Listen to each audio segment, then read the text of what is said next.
موضوع الدرس في شروط البيعة على الإسلام سورة الممتحنة تفسير ابن كثير. الحمد لله رب العالمين والصلاة والسلام على أشرف الأنبياء وسيد المرسلين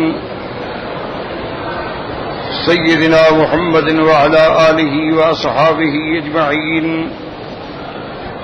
اللهم صل على سيدنا محمد وعلى آل سيدنا محمد كما صليت على إبراهيم وعلى آل إبراهيم في العالمين إنك حميد مجيد.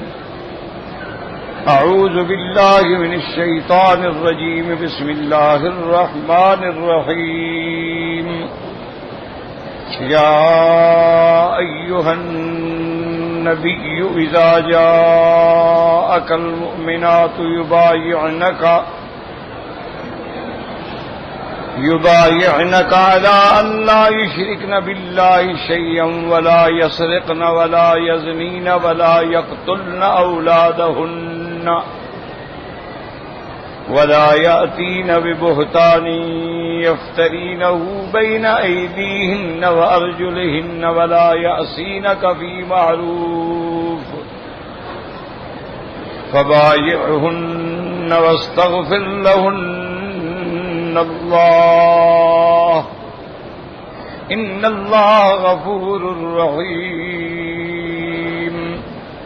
قال المؤلف المفسر رحمه الله تعالى أداب النفع بعلومه وعلومكم في الدارين آمين إلى أن قال وقال محمد بن إسحاق عن يزيد بن أبي حبيب عن مرصد بن عبد الله اليزني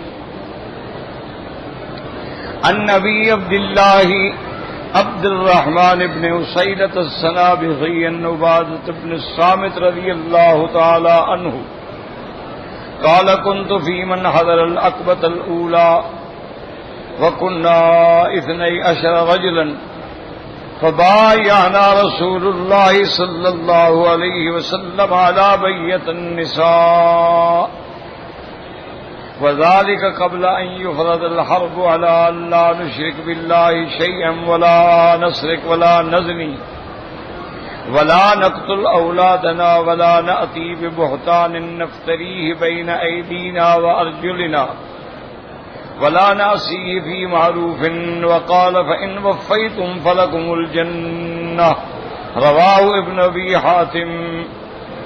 اب مفسر رحمۃ اللہ علیہ ان آیات کی تفسیر میں روایات احادیث اور آثار کا ذکر فرما رہے ہیں. اس حدیث مبارک میں حضرت عبادۃ بن الصامت رضی اللہ تعالی عنہ فرماتے ہیں کہ میں ان لوگوں میں ہوں جو عقبۃ الاولی کی بیعت کے وقت موجود تھے اور ہم 12 آدمی تھے. فبايعنا رسول اللہ صلی اللہ علیہ وسلم على بیعۃ النساء. ہم نے انہی شرائط پہ حضور سے بیعت کی جس شرائط پہ حضور خواتین سے بیعت لیتے تھے، کیونکہ بیعت دونوں کے لیے برابر ہے، شرطیں بھی دونوں کے لیے برابر ہیں. وذالک قبل ان یفرض الحرب، یہ قتال کی اجازت ملنے سے پہلے کی بات ہے، یعنی مکی زندگی میں حضور صلی اللہ علیہ وسلم کو جہاد کا اذن نہیں ملا. جب حضور صلی اللہ علیہ وسلم مدینہ منورہ تشریف لے گئے تو پھر اللہ نے اجازت دی. تو حضور پاک نے ہم سے یہی شرط کی کہ اللہ کے ساتھ شریک نہیں کریں گے، چوری نہیں کریں گے، زنا نہیں کریں گے، اولادوں کو قتل نہیں کریں گے، بہتان نہیں باندھیں گے کہ دوسری کی اولاد کو اپنی یا اپنے کو دوسرا کا ثابت کریں. ولا نعصیہ فی معروف، اور کسی خیر کے کام میں، بھلائی کے کام میں کبھی نافرمانی نہیں کریں گے. جب ہم سب نے ان شرطوں کو مان لیا تو حضور پاک نے ارشاد فرمایا فَإِنْ وَفَيْتُمْ، اگر تم نے وفا کی اور ان پہ قائم رہے تو فَلَكُمُ الْجَنَّةُ، تمہارے لیے اللہ تبارک و تعالی جنت واجب فرما دیں گے. وقد روى ابن جرير من طريق اللوفي عن ابن عباس رضي الله تعالى عنه ان رسول الله صلى الله عليه وسلم امر عمر بن الخطاب رضي الله تعالى عنه فقال قل لهن ان رسول الله صلى الله عليه وسلم يبايعكن على ان لا تشركن بالله شيئا. اس سند میں حضرت ابن عباس فرماتے ہیں کہ حضور صلی اللہ علیہ وسلم نے حضرت عمر کو حکم دیا کہ تم میری طرف سے عورتوں کو خطاب کر کے کہو کہ یہ شرائط ہیں. پہلی شرط یہ ہے کہ اللہ کے ساتھ کسی چیز کو شریک نہیں کریں گی. وقالت ہند بنت عتبۃ بن ربیعہ التي شقت بطن حمزہ متنکرۃ بالنساء، اور ہند جو ہے عتبۃ بن ربیعہ کی بیٹی جس نے سیدنا حمزہ رضی اللہ تعالیٰ عنہ کو شہید کرایا اور ان کا پیٹ مبارک چاک کرایا، وہ یعنی عام لباس میں متنکرتن کا معنی ہوتا ہے کہ انہیں پہچانی نہ جائے، عام لباس میں عورتوں کے اندر موجود تھی. وقالت انی ان اتکلم یعرفنی وان عرفنی قتلنی، وہ یہ کہتی تھی کہ اگر میں نے بات کی تو حضور پہچان لیں گے، اور اگر حضور نے مجھے پہچان لیا تو میرے تو قتل کا آرڈر کر دیں گے فوراً، کیونکہ مجھے حضور معاف نہیں فرمائیں گے. وَإِنَّمَا تَنَكَّرَتْ فِرَقًا مِّن رَّسُولِ اللَّهِ صلی اللہ علیہ وسلم، خوف کی وجہ سے وہ چھپی ہوئی تھی. فَسَكَتَ النِّسْوَةُ اللَّاتِي مَعَ هِندٍ وَأَبَيْنَ أَن يَتَكَلَّمْنَ فَقَالَتْ هِندُ وَهِيَ مُتَنَكِّرَةٌ كيف تقبل من النساء شيئا لم تقبله من الرجال. تو کسی عورت نے کوئی جواب نہ دیا، سب خاموش رہیں، لیکن ہند نے آواز بدل کے بات کی. اس نے کہا کہ آپ عورتوں سے ایک چیز کی بیعت لے رہے ہیں تو مردوں سے کیوں نہیں لیتے آپ؟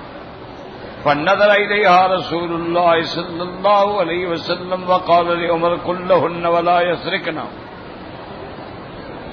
حضور صلی اللہ علیہ وسلم نے دیکھا، لیکن آپ نے حضرت عمر سے فرمایا کہ اچھا ان سے دوسری شرط لو کہ تم چوری نہیں کرو گی. قالت واللہ انی لاصیب من ابی سفیان الحنات ما ادری ایحلہن لی ام لا. قال ابو سفیان ما اصبت من شیء مضى او قد بقي وهو لك حلال. تو جب انہوں نے یہ شرط فرمائی کہ بھی چوری نہیں کریں گی تو وہ پھر بول پڑی. خود نے کہا کہ میں نے تو اپنے خاوند کے مال سے کئی مرتبہ پیسے اٹھائے ہیں، اب اللہ جانے کیا وہ بھی چوری شمار ہوگی. تو ابو سفیان بیٹھے تھے، انہوں نے کہا جو تم نے اٹھائے ہیں یا جو بچ گئے ہیں یا جو میں نے سب تمہارے لیے حلال کر دیا ہے. فضحك رسول الله صلى الله عليه وسلم ورفع فدعاها فأخذت بيده فآذت به فقال أنت هند. قال عفى الله عما سلف. فصرف عنها رسول الله صلى الله عليه وسلم فقال. اب حضور پاک صلی اللہ علیہ وسلم بھی مسکرائے اور حضور پاک نے بی بی ہند کا ہاتھ پکڑا. یہ کیونکہ یہ تو چاچی ہے نا، حضور کی والدہ کی جگہ ہے نا، کوئی غیر محرم عورت تو نہیں تھی نا. اور بی بی ہند جو تھی وہ ڈر گئی، اس نے کہا اب حضور نے میرا ہاتھ پکڑا ہے مجھے نہیں چھوڑیں گے.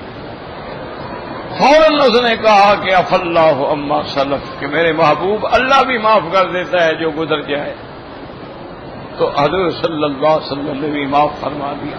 عرب عورتیں تھیں نا، ان کے اندر بہت بڑی بلاغت تھی، فصاحت تھی، اور موقع پر بات کہنا جو ہے نا وہ بہت بڑا اثر ہوتا ہے. فوراً اس نے کہا کہ بھئی جو ہو چکا ہے آپ اسے معاف فرما دیں. حضور نے معاف فرما.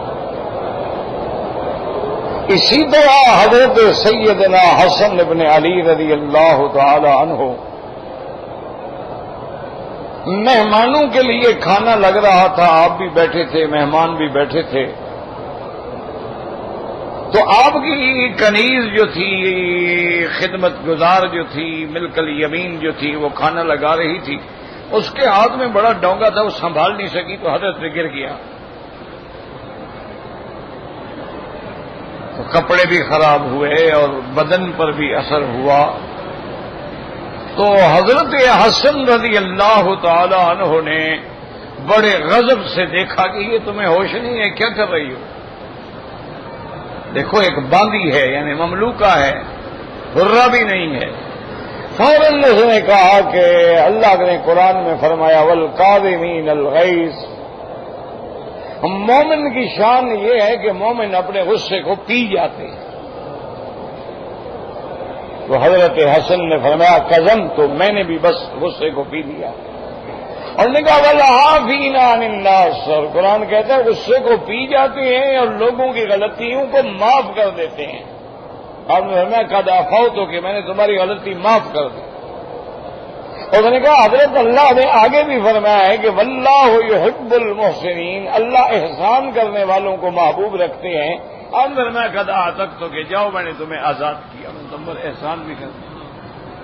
تو یہ کمال تھا عرب کی عورت، اللہ نے ان کو بلاغت، فصاحت، یعنی آپ حیران ہوں گے، کبھی اللہ توفیق دے تو آپ سرکار دو عالم صلی اللہ علیہ وسلم کے حلیے مبارک کے بارے میں حدیث معبد، بڑی مشہور حدیث،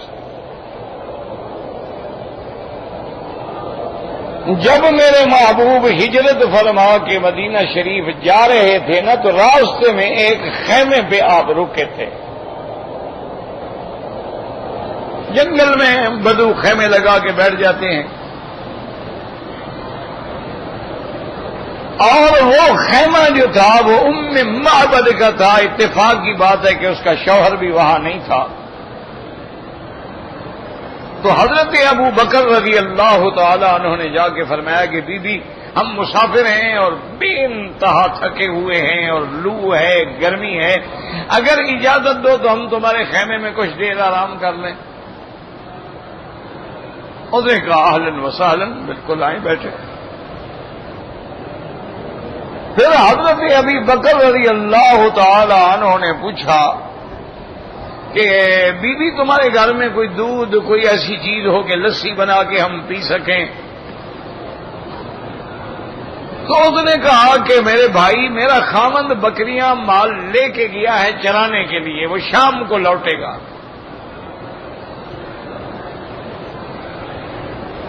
تو حضور پاک نے فرمایا ابو بکر سے پوچھو بھی ایک بکری تو وہاں تمہاری بیٹھی ہے۔ اس نے کہا کہ ابو بکر یہ بکری چلنے کے قابل ہوتی تو چرنے کے لیے نہ جاتی،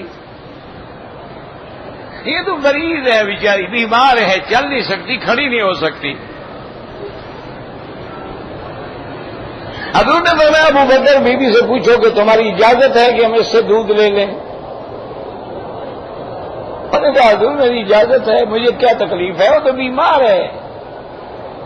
حضور صلی اللہ علیہ وسلم نے برتن لیا اور آ کے اس بکری کے گردن پہ ہاتھ پھیرا، سارے بدن پہ، اللہ سے دعا کی اور کہا یا اللہ ہم تیرے ہی مہمان ہیں، رب انی لما انزلت الی من خیر فقیر۔ بس فوراً بکری کھڑی ہو گئی، اور حضور پاک نے باقاعدہ برتن جو تھا نا ایسے دو ٹانگوں کے درمیان میں رکھا۔ تو بی بی کہتی ہے میں حیران ہو گئی کہ یہ بندہ یعنی دودھ چونا بھی جانتا ہے، اسی طریقے سے برتن رکھا ہے، اسی طریقے سے پکڑ رہا ہے، اور اتنا خوبصورت آدمی تو یہ کیسے جانتا ہے؟ یہ تو غلاموں کے کام ہوتے ہیں، ملازمین کے کام ہوتے ہیں۔ حضور پاک نے جو دودھ نکالا تو پورا برتن بھر گیا۔ حضور نے فرمایا ابو بکر یہ اس کو دے دو، کہ اور برتن ہے تو اور لے آؤ۔ ایک اور برتن لے آئی، حضور نے دعا، وہ برتن بھی بھر گیا۔ حضور نے فرمایا پتہ کرو گے اور برتن ہے تو اور بھی لے آؤ۔ حضرت ابو بکر رضی اللہ تعالیٰ عنہ فرماتے ہیں کہ میں حیران تھا کہ وہ بیمار بکری ایسے معلوم ہوتا تھا دودھ کی نہر چالو ہو گئی ہے، جہاں ہاتھ لگ جائے حضرت محمد مصطفیٰ کا جہاں رحمت للعالمین کا مجسمہ رحمت ہاتھ لگ جائے وہاں بیماریاں کیا رہتی ہیں؟ حضور پاک نے دودھ پیا، ابو بکر نے پیا، دلیل نے پیا، اور ماشاءاللہ آرام فرمایا، اور گھر والوں کے لیے بھی دودھ دیا کہ یہ تم اپنے لیے رکھ لو، تمہارا خاوند جب آئے تو ان کو پلانا، اور ہم مسافر ہیں، مدینہ منورہ جا رہے ہیں، اور اس کے بعد حضور چل پڑے۔ تھوڑی شام جب ہوئی اور اس کا خاوند اپنے گھر لوٹا، خدا کی قدرت ہے، علماء نے لکھا ہے کہ جس جس جگہ سے اللہ کے نبی گزر جاتے ہیں نا، وہ جگہ بھی بولتی ہے۔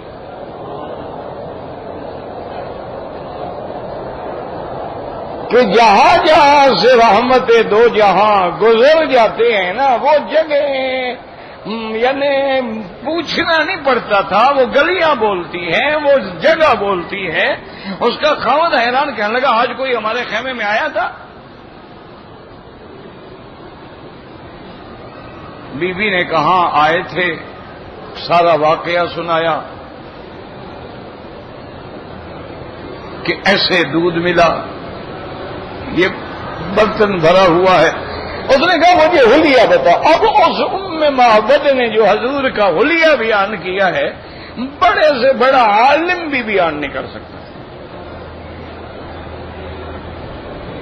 اور ایسے عربی کے الفاظ جامعہ مشکلہ مانعہ ہیں کہ جب اس کے خاوند نے حلیہ مبارک سنا تو کہنے لگا بی بی معلوم ہوتا ہے یہ وہی بندہ ہے جس کی تلاش میں قریش پھر رہے ہیں اور کہتے ہیں صحابی ہے صحابی ہے صحابی ہے، معلوم ہوتا ہے یہ تو وہی اللہ کا نبی حضرت محمد مصطفیٰ ہے۔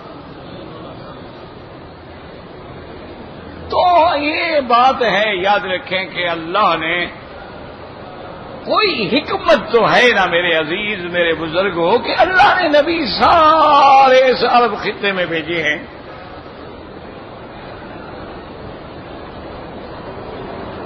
یعنی آپ دیکھیں کہ معدن الانبیاء جو ہے وہ شام ہے، ذریت ابراہیم علیہ السلام جو ہے وہ ساری یہ شام اور مصر اور اسی علاقے سے ہے۔ سرکار دو عالم خاتم الانبیاء والمرسلین جو ہیں وہ سرزمین حجاز سے ہیں۔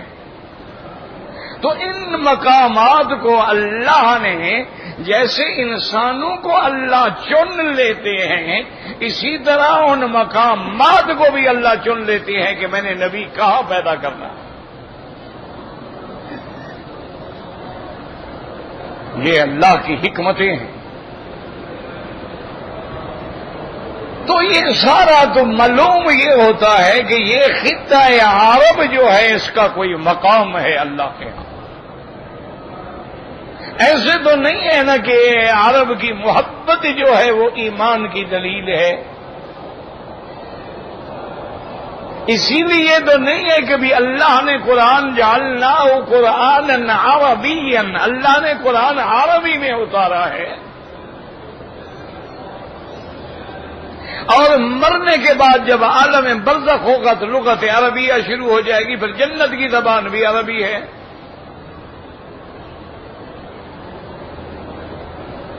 تو یہ خطے جو ہیں یہ اللہ کے بڑے محبوب ترین مقامات ہیں۔ تو پھر یہاں جو لوگ پیدا ہوں گے تو صاف بات ہے کہ ان کے اندر صفتیں تو ہوں گی، خاصیتیں تو ہوں گی، خصلتیں تو ہوں گی۔ تو عرب عورتیں جو تھیں نا جی وہ بڑی، اب دیکھیں ہند ہے ڈری بیٹھی ہے لیکن ایک ایک لفظ پہ بول رہی ہے، حالانکہ اس کو خوف ہے کہ حضور مجھے حضرت حمزہ کے قتل میں قتل نہ کرا دینا، لیکن اس کے باوجود ایک ایک حرف پہ بات کر رہی ہے۔ حضرت نے فرمایا چوری نہیں کریں گے، بول پڑی، اس نے کہا ہم جو خامن کا مال اٹھایا میں نے تو پھر وہ تو چوری ہے، فوراً بول پڑی۔ اسی طرح لکھتے ہیں تاریخ میں کہ حجاج ابن یوسف نے جو بہت بڑا ظالم هذه الامہ تھا، اس نے ایک علاقے پہ حملہ کیا تو وہاں سے لوگوں کو گرفتار کیا، تو ایک عورت کا خامند بھی پکڑ لیا، بھائی بھی پکڑ لیا، بیٹا بھی پکڑ لیا۔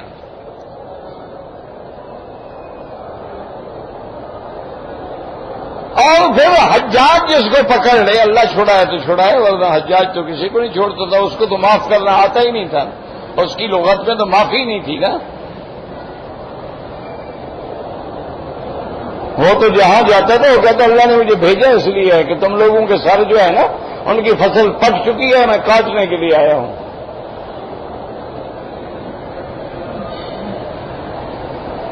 تو اب وہ عورت بیچاری روتی پیٹتی فریاد کرتی کرتی کسی طریقے سے بہرحال حجاج کے پیش ہو گئی کہ جی میرا بیٹا بھی پکڑ لیا، شوہر بھی پکڑ لیا، بھائی بھی پکڑا، میں کہاں جاؤں؟ مہربانی کرو۔ حجاج میں کسی موڈ میں بیٹھا تھا، اس نے کہا بات سنو، ان تین میں سے جس ایک کو تم کہو گی نا میں چھوڑ دوں گا۔ تمہاری سفارش پر ایک کی رہائی ہو سکتی ہے، ایک تمہارا بیٹا ہے، ایک تمہارا بھائی ہے، ایک تمہارا شوہر، جس کو کہو میں چھوڑ دوں۔ اور انہوں نے فوراً کہا کہ میرے بھائی کو چھوڑ دو۔ تو حجاج حیران ہو گیا، اس نے کہا کیا کہہ رہی ہو؟ تم نے بیٹے کے بارے میں بھی نہیں کہا، اولاد تو زیادہ کمزوری ہے نا، اور شوہر کے بارے میں بھی نہیں کہا جو تیرے سارے خرچے کا ذمہ دار ہے، تم نے بھائی کے بارے میں کہا ہے۔ تو اس نے کہا حجاج سنو، الزوج موجود والولد مولود والاخ مفقود۔ اور اس نے کہا حجاج کیا بات کرتے ہو؟ جہاں تک شوہر کی بات ہے یہ مر جائے گا میں دوسری شادی کر لوں گی تو شوہر تو مل سکتا ہے، تو جہاں تک بیٹے کی بات ہے تو میں دوسری اولاد جن لوں گی تو اولاد بھی پیدا ہو سکتی ہے، بھائی میں کہاں سے لاؤں گی؟ حجاج جیسا ظالم آدمی، اس نے کہا ان کے تینوں کو چھوڑ دو۔ تو یہ کمال تھا، یہ نہیں کیسے آپ حدیث پڑھ کے چلے جائیں، ایک مذاق ہے حضور کے سامنے بات کرنا۔ آدمی مجرم بھی ہو اور مجرم بھی قاتل ہو اور قاتل بھی سیدنا حمزہ کا ہو، کوئی مذاق ہے؟ آدمی کے پاؤں اور زمین پہ ٹکتے، آدمی بول نہیں سکتا، ہل نہیں سکتا، سوچ نہیں سکتا کہ میرے ساتھ کیا ہوگا۔ ایک ایک ہاتھ میں اس نے کہا یا رسول اللہ، اب ابو سفیان نے کہا آپ نے ہاتھ پکڑا تو اس نے فوراً جب حضور پاک نے پہچان لیا تو اس نے معافی مانگی، فقال انت ہند، آپ نے فرمایا تم ہندہ ہو؟ اور نے کہا ہاں یا رسول اللہ۔ آپ نے فرمایا اچھا عفا اللہ عما سلف، جو ہو گیا اللہ نے بھی معاف کیا، میں نے بھی معاف کیا۔ فصرف عنها رسول اللہ صلی اللہ علیہ وسلم، اب حضور نے توجہ ہٹا لی، فقال ولا يرنينا، حضور نے فرمایا عمر ان عورتوں سے بیعت لو کہ زنا نہیں کریں گی۔ فقالت یا رسول اللہ وهل تزني امرأة حرة، کہنے لگی یا رسول اللہ ہم سے ایسی باتوں کی شرط لے رہے ہو؟ کوئی شریف عورت بھی کبھی زنا کرتی ہے؟ کوئی شریف عورت کبھی زنا کا سوچ ہی نہیں سکتی ہے، تو شرط لینے کا کیا ہے؟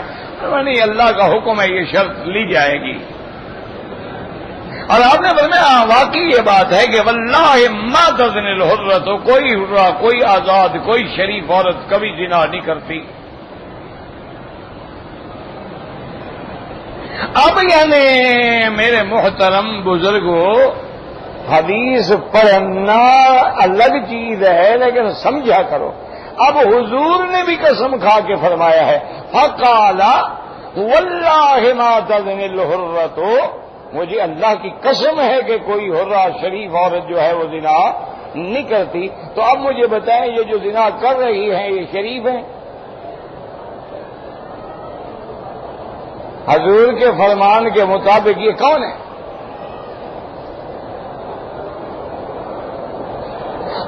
یہ بھی دیکھو کہ خاوند بھی زانی ہے اور بیوی بھی زانیہ ہے، دونوں ماشاءاللہ بڑے لوگ ہیں، سردار ہیں، گاڑیاں ہیں، کاریں ہیں، دونوں شام کو کلب اٹینڈ کرتے ہیں، خاوند لوگوں کی عورتوں کے ساتھ اور اپنی بیوی لوگوں مردوں کے ساتھ۔ یہ ہمارے شرفاء ہیں، ایلیٹ کلاس ہے ہماری۔ اسی لیے قرآن کیا کہتا ہے؟ الخبیثات للخبیثین والخبیثون للخبیثات۔ خبیث عورتیں خبیث مردوں کے لیے ہوتی ہیں اور خبیث مرد خبیث عورتوں کے لیے ہوتی ہیں، اور ساتھ میرے نبی پاک نے فرما دیا کہ جس بندے کو من لا غیرت لہو لا ایمان لہو، جس کو اپنے آل عیال کی غیرت نہیں اس کا ایمان ہی نہیں۔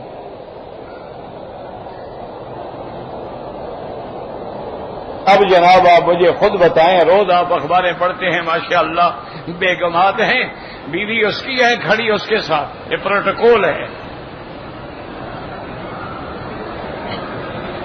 اور باقاعدہ ہینڈ شیک ہو رہا ہے ماشاءاللہ، اور خاوند خوش ہو کے کہتا ہے کہ جی میری بیگم بڑی سوشل ہے، اس کے بڑے تعلقات ہیں۔ اسلام کی نظر میں وہ دیوس ہے، بے غیرت ہے، خبیث ہے، تمہارے نزدیک وہ بڑا آدمی ہے، معزز ہے اور بہت بڑا مقام رکھتا ہے۔ اب ہم تمہارا فیصلہ مانیں یا اللہ رسول کا مانیں؟ تمہاری مرضی ہے، تمہارے ہاں تو وہ بڑے لوگ ہیں نا جی، اور پھر ان کے نزدیک یعنی یہ چیز عیب نہیں ہے۔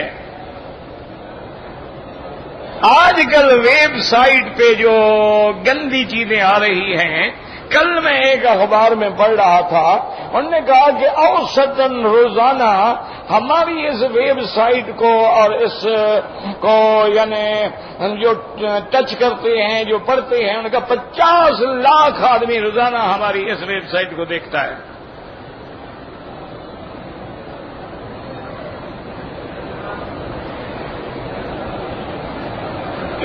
اور اب ہمارے ہاں یعنی شرافت کا معیار یہ ہو گیا ہے کہ عورت ہو بغیر پردے کے، لباس ہو عریاں ہو، ڈانس بہتر کر سکتی ہو، اور کافروں کے ساتھ جام ہاتھ میں لے کے ڈانس کرے، کہتے ہیں بڑی اپروچ والی عورت ہے جی، یہ تو بڑے بڑے سفرا اس کے ساتھ ڈانس کرنے کو ترستے ہیں۔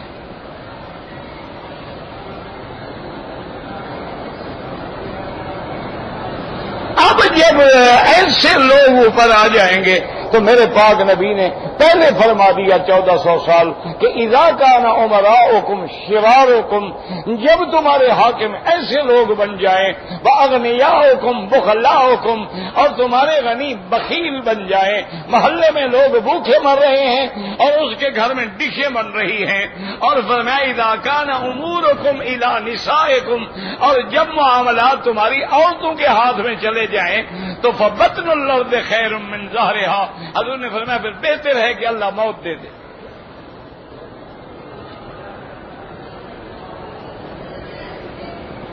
اسی طرح حضور نے فرمایا کہ میری امت پہ ایک وقت آئے گا یفر الرجل بدینہ، آدمی اپنے دین کو بچانے کے لیے بھاگ جائیں گے، پہاڑوں میں چلے جائیں گے، غاروں میں چلے جائیں گے، جہاں کوئی نہ ہوتا کہ دین بچائیں۔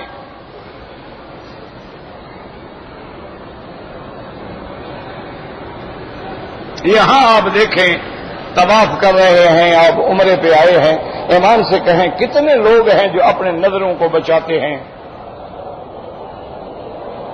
کتنی میری بیٹیاں بیبیاں ہیں ماشاءاللہ، چہرے کھلے ہوئے ہیں، میک اپ کیا ہوا ہے، ابھی ابھی جیسے بیوٹی پارلر سے نکلی ہوں،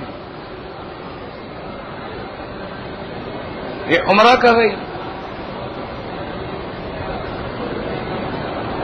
حضور کی صحیح حدیث ہے، حضور نے فرمایا کہ جو عورت اس قسم کا لباس پہن کے تبخترت و تعطرت و تشرفت اور لوگوں میں آتی ہے، آپ نے فرمایا فہی کذا و کذا، یعنی وہ زانیہ عورت کے حکم میں ہے۔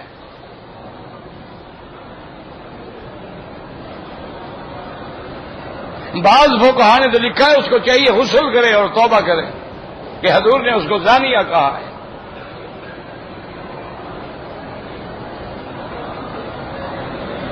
اب تمہاری مرضی ہے، ہم تو وہی کہتے ہیں نا جی، یہ مولوی لوگ ہیں، ان کا جدید علوم سے واسطہ ہی نہیں ہے، لوگ چاند پہ پہنچ گئے ہیں اور یہ ابھی تک ہمیں جناب وہی پرانی باتیں پڑھاتے ہیں۔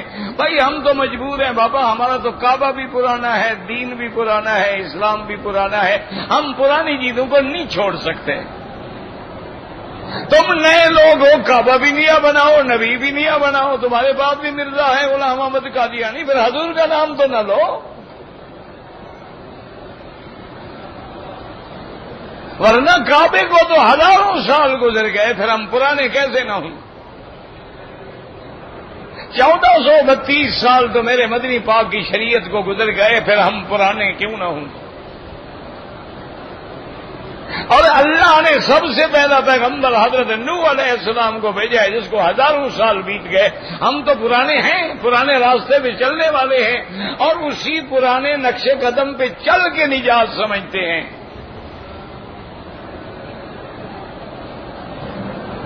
یہ نہیں کہ تم علم حاصل نہ کرو، علم حاصل کرو، جدید علوم حاصل کرو، لیکن دین کو نہ چھوڑو، اسلام کو نہ چھوڑو، اسلام کے اصولوں کو نہ چھوڑو۔ علم حاصل کرو، ترقی کرو، کفر کا مقابلہ کرو، نئی نئی چیزیں ایجاد کرو، دنیا کو فائدہ پہنچاؤ۔ اسلام نے منع نہیں کیا ہے، لیکن جو اپنا اصول ہے، جیسے کہ حضرت ابی ہریرہ رضی اللہ تعالی عنہ کھانا کھا رہے تھے، آپ کے منہ مبارک سے نوالا نکل کے مٹی پہ گر گیا، حضرت ابو ہریرہ نے اٹھایا اور اس کو ایسے صاف کر کے پھر منہ میں رکھ لیا۔ رومن امپائر کے سپاہی جو تھے وہ شکست کھا چکے تھے، قیدی تھے، سامنے کھڑے تھے۔ اس نے کہا حضرت ابو ہریرہ ایسا نہ کیا کریں، ہمارے ملک میں یہ عیب ہے کہ کوئی نوالا گر جائے بندہ پھر مٹی سے اٹھا کے کھا لے۔ آپ نے فرمایا آدر کو سنت الحبیب لہؤلاء الحمقہ، فرمایا بدبخت، میں ان احمقوں کے لیے اپنے حبیب محمد مصطفیٰ کی سنت چھوڑ دوں؟ کیا کہہ رہے ہو؟ انہوں نے کہا تم احمق ہو، ہمارے نبی کی سنت یہ ہے کہ یہ لقمہ ہے، رزق حلال ہے، گر گیا تو کیا ہو گیا، مٹی جھاڑ لو، صاف کر لو، کھا لو۔ تو اس لیے میرے عزیز دیکھیں کہ اس زمانے میں یعنی عورت تصور نہیں کر سکتی تھی کہ زنا، اور آج جس لڑکی کے ماشاءاللہ فرینڈ نہ ہوں تو وہ ان کے والدین اس کو سائیکاٹرسٹ ڈاکٹروں کے پاس لے جاتے ہیں کہ ہماری لڑکی اب نارمل ہے، 18 سال کی ہوگی، ابھی تک اس نے کوئی دوست نہیں بنائے۔ معلوم ہوتا ہے یہ پاگل ہے۔ جہاں یہ عالم ہو، جہاں یہ عالم ہو کہ بھئی 10 سال سے اکٹھے رہے ایک کمرے میں میاں بیوی کی حیثیت میں، پوچھو تمہاری بیوی؟ نہیں میری گرل فرینڈ ہے، بیوی تھوڑی ہے میری، ابھی ہم دیکھ رہے ہیں ایک دوسرے کو پرکھ رہے ہیں، 10 سال میں پرکھ رہے ہیں، 10 بچے پیدا ہو گئے، یہ پرکھ رہے ہیں۔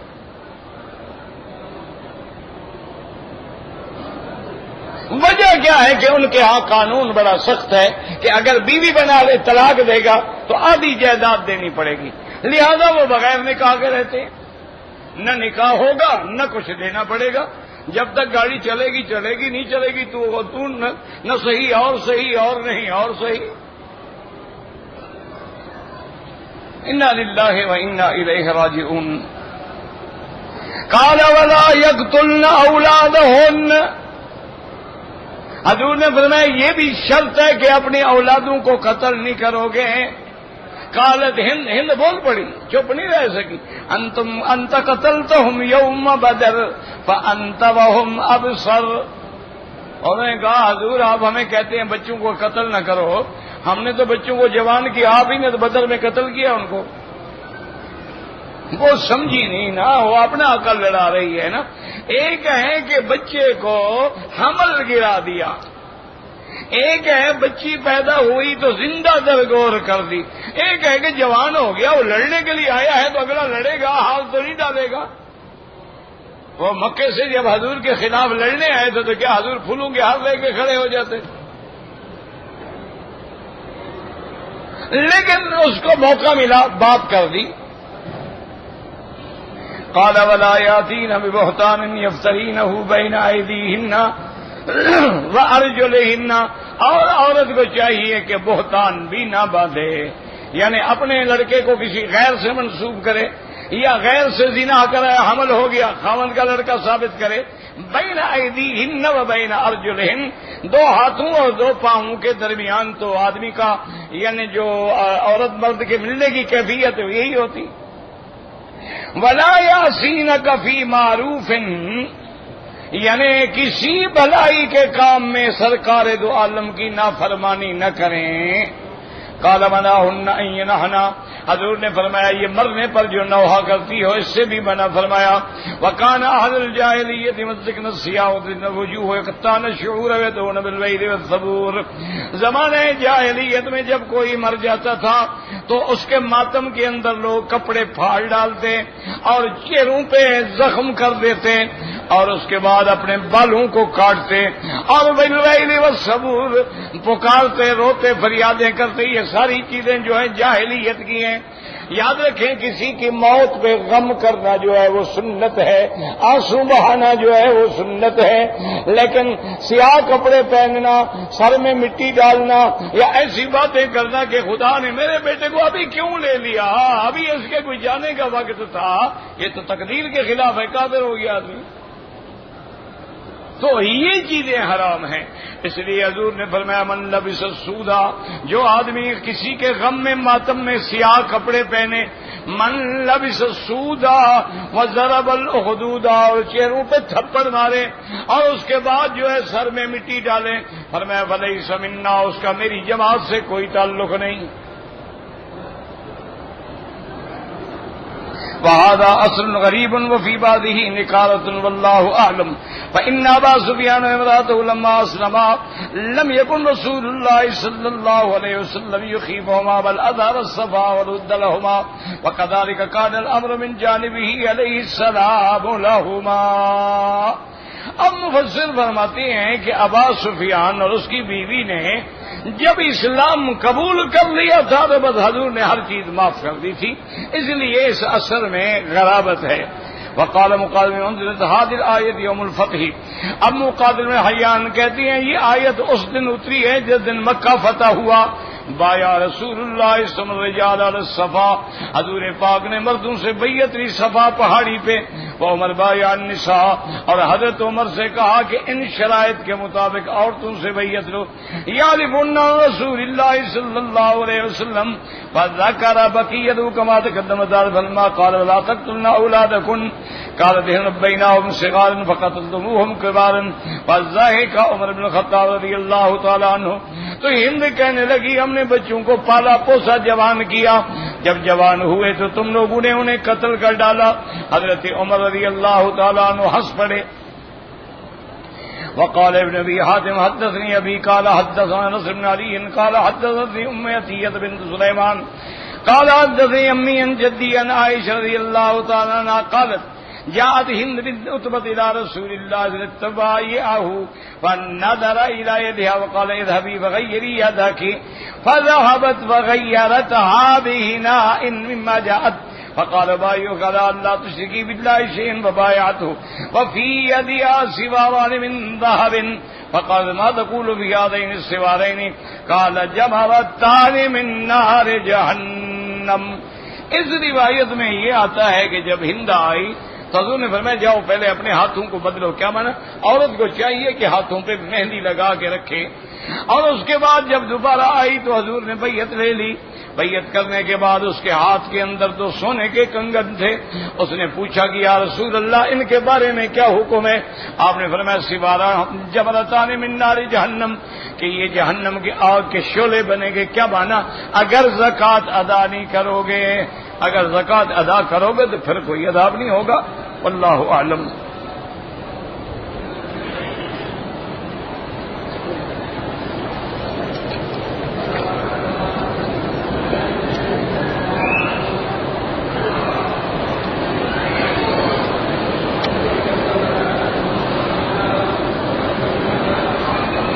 کہتے ہیں جی کہ ہم لوگ مکہ مکرمہ میں کام کرتے ہیں، یہاں کے لوگ سعودی جو ہیں وہ ہمیں گوشت دیتے ہیں صدقہ کا، یا کبھی کسی کی دم ہوتی. اگر آپ غریب ہیں کھا سکتے ہیں، اگر امیر ہیں تو نہیں کھا سکتے. یہاں کام کرنے کا معنی ہے ایک آدمی مزدوری کرتا ہے، ایک تجارت کرتا ہے، فرق ہے نا. تو اگر آپ امیر آدمی ہیں تو صدقہ نہ کھایا کریں، خیرات کا مال نہ، بلکہ آپ صدقہ کیا کریں. اور دم کا گوشت بھی نہ کھایا کریں. اس کے لیے ضروری ہے فقراء حرم مکہ مکرمہ کے فقیروں پہ تقسیم کیا جائے.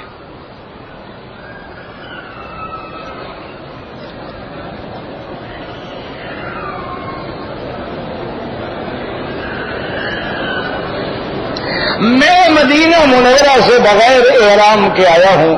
میرا بھائی اگر عذر کوئی نہیں ہے تو تمہارے اوپر عمرہ لازم ہے، یا تو واپس جا کے عمرہ کر لو، ورنہ عمرہ یہاں سے کرو گے تو دم دینی پڑے گی.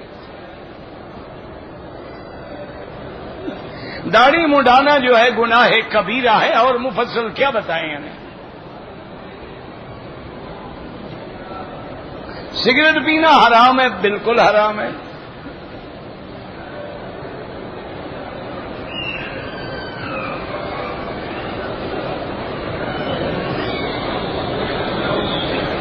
کہتے ہیں جی کہ کچھ ہمارے رشتہ دار ہیں، میرے والد کو بہت ستاتے تھے، لیکن میں ان کے ساتھ مالی تعاون بھی کرتا ہوں اور ہماری آپس میں رشتہ داری بھی ہو رہی ہے. کوئی بات نہیں، اصل حکم بھی یہی ہے.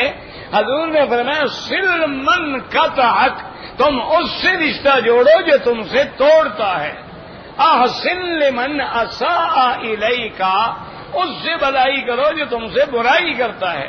اچھائی والوں کے ساتھ تو ہر کوئی اچھائی کرتا ہے، بالکل کریں تاکہ وہ پرانی دشمنیاں ختم ہو جائیں. اور ان کو بھی چاہیے کہ تمہارے والد کو جو ناجائز ستایا توبہ کریں اور تم رشتہ داروں سے معافی مانگیں.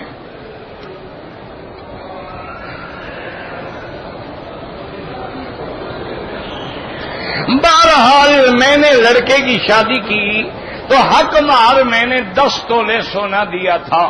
اب میں نے لڑکی کی شادی کرنی ہے تو میں نے بھی 10 تولے حق المہر مانگا ہے. یہ کوئی ضروری تو نہیں ہے کہ اتنا دیں وہ. اور پھر کیا حق المہر تم لوگے یا لڑکی لے گی؟ تمہارا لینا تو حرام ہے، وہ تو لڑکی کا حق ہے. اور پھر حضور نے فرمایا سب سے مبارک بیٹی تو وہ ہوتی ہے جس کی حق المہر آسان ہو. ایذرہم معونۃ، اور تھوڑے سے پیسے سے کام ہو جائے. اللہ کے بندے کیوں ضد کرتے ہو کہ میں نے 10 تولے لیا تھا اب میں 10 تولے وصول کروں گا؟ یہ تو حرام ہے. ٹی وی کا کاروبار نہ کریں تو اچھی بات ہے. میرے دکان پہ بعض خریدار جو ہیں کچھ سامان بھول جاتے ہیں، آپ انتظار کریں، جب یقین ہو جائے کہ وہ نہیں آئیں گے خیرات کر دیں.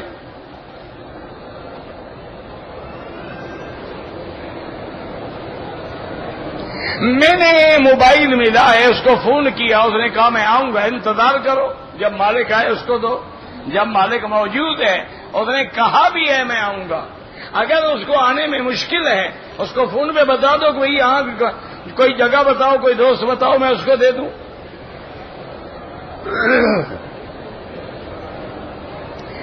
عورت کو اگر ایام حیض آ جائیں وہ حرم میں داخل نہیں ہو سکتی، نماز نہیں پڑھ سکتی، قرآن نہیں پڑھ سکتی، ویسے اللہ اللہ کرتی رہے، سبحان اللہ الحمدللہ ذکر کرتی رہے. احرام کی حالت میں ایک بال ٹوٹ گیا کچھ نہیں ہوتا، کوئی جرمانہ نہیں.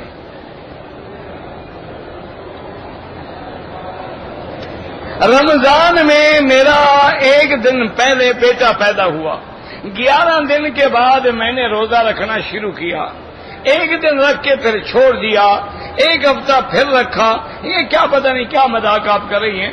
بہرحال جتنے روزے رہ گئے قضا کرو۔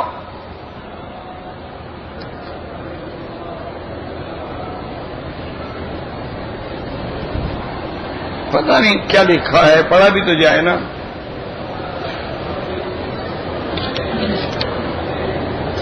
بھائی گاڑی پر زکوٰۃ نہیں ہوتی، گاڑی سے جو آمدنی ہوگی اس پہ زکوٰۃ ہوگی۔ ابھی آپ قسطیں دے رہے ہیں، قسطیں قرضہ تو ادا کرو نا پہلے۔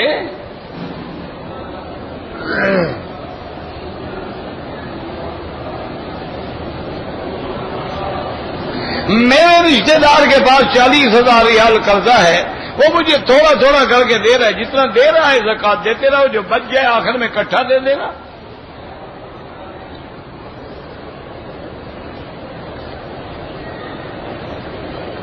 پندرہ سال پہلے مجھے دادا نے 500 روپے دیے تھے، لیکن میں نے اپنے ذاتی کام تو خیرات کر دو ان کے نام پہ بس۔ صلاۃ التسبیح جو ہے ایک ضعیف حدیث مبارک میں موجود ہے، کوئی پڑھتا ہے ٹھیک ہے، نہ پڑھے ضروری نہیں۔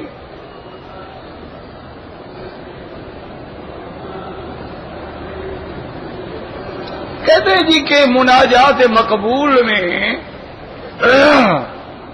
تھانوی رحمت اللہ علیہ نے پتہ نہیں کیا حضور سے سوال کیا ہے۔ میرا بھائی اس کا آسان حل یہ ہے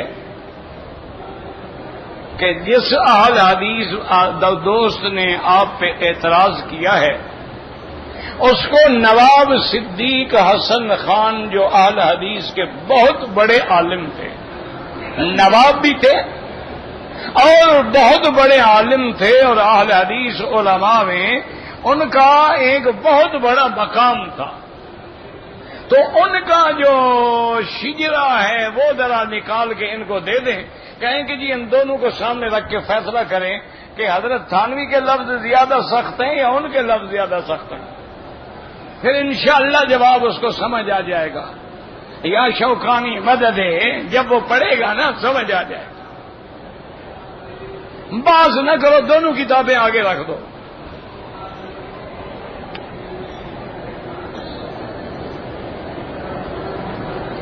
میں نماز پڑھ رہا تھا، میرے آگے ایک عورت نے نماز شروع کر دی، تمہاری نماز خراب نہیں ہوگی اگر اس کی اپنی نماز ہے اور تیری اپنی نماز ہے۔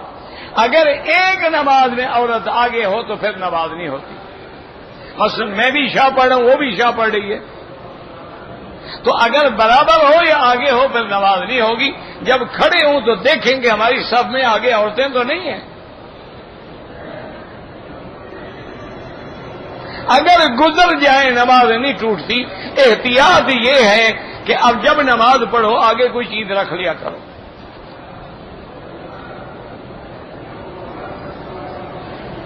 کہتے جی کہ طواف کی حالت میں غیر محرم عورتوں کو ہاتھ بھی لگ جاتے ہیں، نظر بھی پڑتی ہے، آپ بچنے کی کوشش کریں اور فوراً اعوذ باللہ من الشیطان الرجیم، لا حول ولا قوة الا باللہ العلی العظیم، استغفر اللہ الذی لا الہ الا هو الحی القیوم واتوب الیہ۔ اللہ نیتوں کو جانتے ہیں کہ ہم نے آمدن ہاتھ لگایا ہے یا قدرتی لگ گیا ہے، قدرتی ہے تو معاف ہے۔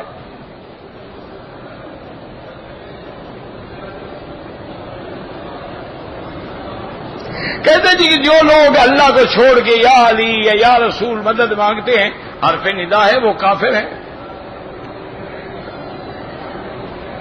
میرا بھائی باقی حرم میں آنے نہ آنے کا جو مسئلہ ہے، گورنمنٹیں پاسپورٹ دیکھتی ہیں، کسی کے عقیدے کا لٹریچر نہیں طلب کرتی۔ وہاں مسلم لکھا ہوا ہے مسلمان ہے، کافر لکھا ہے تو نہیں آنے دیتے، مسلم لکھا ہو تو آ جاتا ہے۔ اب دلوں کے حال تو اللہ کو پتا ہے نا۔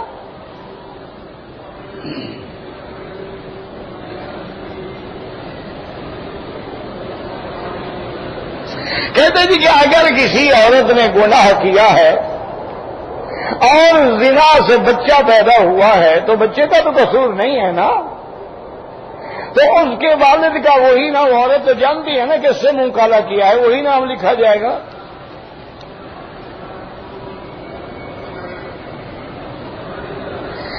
مزاروں پہ جانا جائز ہے، بالکل جائز ہے، بالکل جایا کریں، قبرستان جائیں۔ حضور پاک جنت البقیع تشریف لے جاتے، شہداء احد تشریف لے جاتے۔ جانا منع نہیں ہے، ان سے مانگنا منع ہے۔ جانا منع نہیں ہے، سجدہ کرنا منع ہے۔ جانا منع نہیں ہے، غلاف چڑھانا منع ہے۔ جانا منع نہیں ہے، نظر نیاز دینا منع ہے۔ جانا منع نہیں ہے، عرس منانا بدعت ہے۔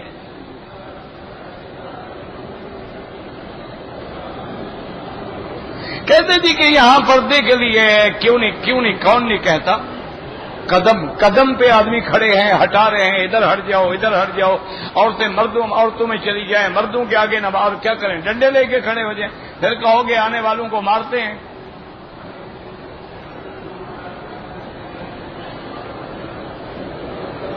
حضور پاک اپنے مزار مبارک میں سلام سنتے ہیں، کہتے جی کہ حضرت غلام اللہ خان بالکل انہوں نے دستخط کیے تھے اسی فتوے پہ جب قاری طیب صاحب آئے تھے رحمت اللہ علیہ۔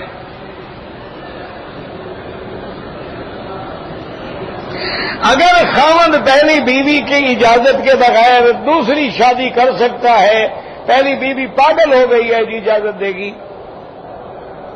نہیں، پہلی بیوی کا دماغ خراب ہو گیا ہے، اس نے تو اجازت دینی ہی نہیں ہے، چاہے 80 سال کی عمر ہو جائے، پاؤں قبر میں ہوں، وہ اجازت نہیں دے گی۔ شریعت تمہیں پابند نہیں کرتی، تم عدل کر سکتے ہو کر لو، اجازت کیا مطلب؟ حیض کے دوران عورت نہیں آ سکتی حرم میں، یار یہ بھی کوئی مسئلہ ہے؟ تمہارے ملک میں جب عورت حیض میں ہو مسجد جاتی ہے، تو اس مسجد کا شان تمہاری مسجدوں سے بھی کم ہے؟ یہ بھی مسئلہ ہے، پوچھ رہے ہو؟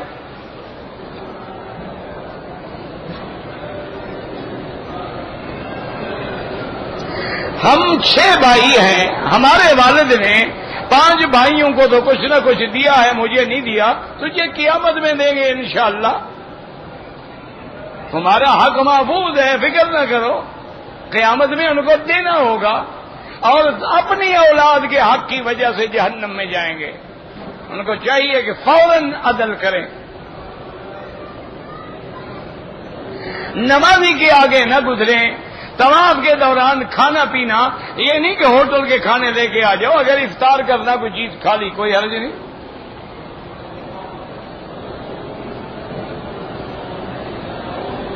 عمرے کے اندر میں نے 2 رکعت عصر کے بعد پڑھی، وہ نہیں پڑھنی چاہیے تھی، عصر کے بعد نماز نہیں ہوتی، بغیر 2 رکعت کے نیت کر لیں لبیک اللہم لبیک بس۔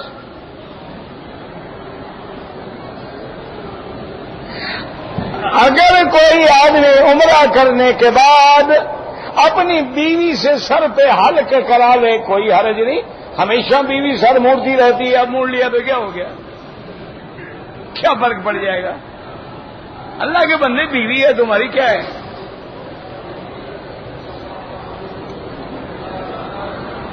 ہم آ رہے تھے ریاض سے جیزان کے راستے، میقات پہ ہم نے احرام نہیں باندھا، دم پڑ گیا، فوراً واپس جا کے میقات سے عمرہ کر کے آ جاؤ۔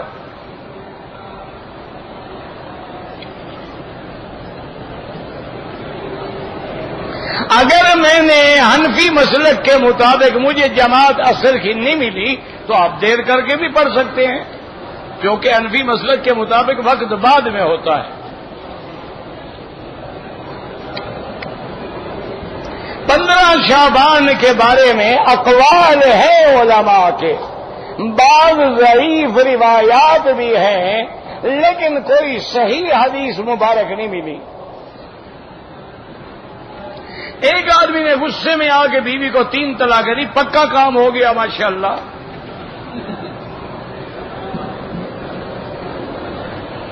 استخارے کا معنی ہے کہ 2 رکعت نماز پڑھ کے دعائے استخارہ یاد نہ ہو لکھی ہوئی لے لو، اس کو 3 دفعہ پڑھو، 1 دن 2 دن 3 دن حتیٰ کہ 7 دنوں تک کیا جاتا ہے۔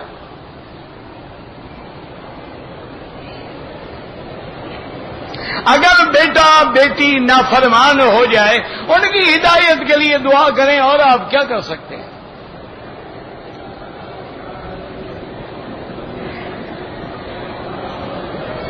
اگر بیوی سب کے سامنے غیر مردوں سے تعلقات رکھتی ہے، طلاق دے دو، کون سا مشکل مسئلہ ہے؟ کسی اور شریف عورت سے شادی کر دو۔ ربنا تقبل منا انك انت السميع العليم وتب علينا انك انت التواب الرحيم اللهم اجعل لنا وللمسلمين من كل هم فرجا ومن كل ضيق مخرجا ومن كل بلاء عافيا اللهم فرج هم المهمومين نفس كرب المكروبين واقض الدين عن المدينين واشفنا واشف مرضانا ومرضى المسلمين۔